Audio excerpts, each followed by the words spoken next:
یہ آر کے نیٹورک کے معزز دوستوں، میں ہوں احمد خان اور آپ لوگ دیکھ رہے ہیں ہمارا چینل یہ آر کے نیٹورک۔ معزز دوستوں، آج کی اپنی اس ویڈیو میں آپ لوگوں کے سامنے 14 اگست 1947 کا وہ سچ لانے جا رہے ہیں جسے ہر ہندوستانی جاننا چاہے گا۔ دوستوں، آج کی اپنی اس ویڈیو میں آپ لوگوں کو اس رات کے بارے میں بتائیں گے کہ جس رات میں ہندوستان کے اتہاس، جغرافیہ، مستقبل اور سوچ کو بدل دیا تھا۔ معزز دوستوں، وہ رات تھی آزادی کی رات۔ معزز دوستوں، دلی میں 14 اگست کی شام سے ہی زوردار بارش ہو رہی تھی۔ رات کے 9 بجتے بجتے رائے سینا ہلز پر تقریباً 5 لاکھ لوگوں کی بھیڑ جمع ہو چکی تھی اور بارش اب بھی جاری تھی۔ رات کو تقریباً 10 بجے سردار ولبھ بھائی پٹیل، جواہر لال نہرو، ڈاکٹر راجندر پرساد اور ماؤنٹ بیٹن وائس رائے ہاؤس پہنچے۔ 14 اگست 1947 کی رات تھی اور 12 بجنے میں کچھ ہی منٹ باقی تھے۔ تبھی ہمارے دیش کے پہلے وزیر اعظم یعنی کہ شری جواہر لال نہرو نے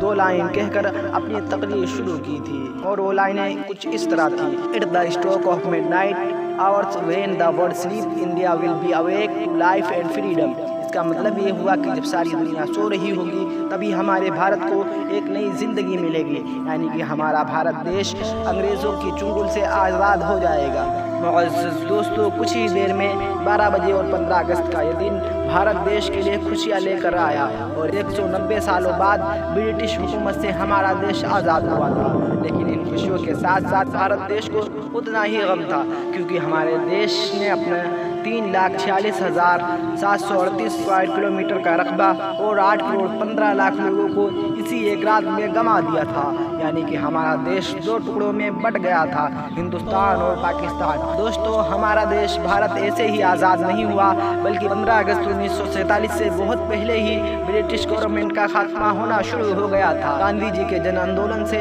ہمارے دیش میں نئی کرانتی کی شروعات ہوئی تھی، تو دوسری طرف سبھاش چندر بوس کی آزاد ہند فوج نے انگریزوں کا جینا محال کر رکھا تھا۔ اور معزز دوستوں، آپ کو بتاتے چلیں کہ سیکنڈ ورلڈ وار کے بعد برٹش گورنمنٹ میں اتنا دم بھی نہیں تھا کہ وہ بھارت جیسے دیش پر راج اور حکومت کر سکے، اس لیے ماؤنٹ بیٹن کو بھارت کا آخری وائس رائے بنایا گیا تھا تاکہ بھارت ملک کو آفیشیلی طور پر آزادی دی جا سکے۔ انگریزوں نے شروعات میں 3 جون 1948 کو آزاد کرنے کا ڈیسیژن لیا تھا، لیکن محمد علی جناح نے پاکستان نام کا الگ دیش بنانے کی ٹھان لی تھی اور اس کی وجہ سے ہمارے دیش بھارت میں کئی جگہوں پر فسادات ہونا شروع ہو گئے تھے، اور ان بگڑتے حالات کو دیکھ کر انگریز بھارت دیش کو جلد از جلد آزاد کر دینا چاہتے تھے، کیونکہ انگریز بھی چاہتے تھے کہ بھارت دیش 2 ٹکڑوں میں بٹے۔ معزز دوستوں، بہت سے لوگوں کے دماغ میں یہ سوال ضرور آتا ہوگا کہ آزادی کے لیے 15 اگست کا دن ہی کیوں چوز کیا گیا؟ تو آپ کو بتاتے چلے کہ شبھ اور اشبھ صرف بھارت کے لوگ ہی نہیں مانتے تھے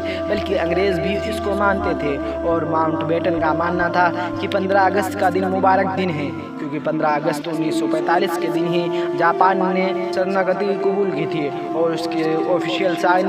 2 ستمبر کو ہوئے تھے، اور اس لیے ماؤنٹ بیٹن کے مطابق 15 اگست کا دن مبارک دن تھا۔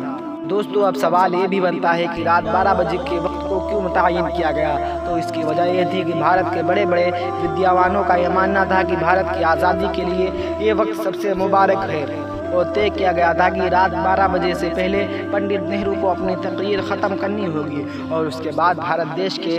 لوکتنتر کی شروعات ہوگی، اور ٹھیک پلان کے مطابق ایسا ہی ہوا۔ 15 اگست کی صبح کو 8:30 پر پنڈت نہرو اور ان کی پوری کیبنٹ نے پد اور گوپنیتا کی شپتھ لی تھی، اور رات میں لگاتار بارش کے بعد آسمان بالکل صاف تھا۔ لوگ بڑے بے صبری کے ساتھ آزاد بھارت کے ترنگوں کو لہراتے ہوئے اپنی آنکھوں سے دیکھنے کا انتظار کر رہے تھے۔ دیش کے جھنڈے کو سب سے پہلے جواہر لال نہرو نے پارلیمنٹ کے سینٹرل ہال میں رات 12 بجے ہی لہرایا تھا، اور دوسری بار صبح 8:30 پر برٹش گورنمنٹ کے جھنڈے کو اتار کر عوام کے سامنے بھارت دیش کے جھنڈے کو لہرایا گیا تھا، اور پورے ہندوستان کے لوگوں کی آنکھوں میں خوشی کے آنسو تھے۔ آزادی کے بعد 15 اگست کے ہی دن انگریزوں نے ہمارے دیش بھارت کو نہیں چھوڑا تھا، اور آزادی کے بعد بھی کچھ دن تک ہمارے دیش میں اعلیٰ افسر انگریز ہی رہے۔ اور معزز دوستو، آپ کو بتاتا چلوں کہ 1500 برٹش فوج کی پہلی ٹیم 17 اگست 1947 کو اپنے دیش روانہ ہوئی، اور سب سے آخری ٹیم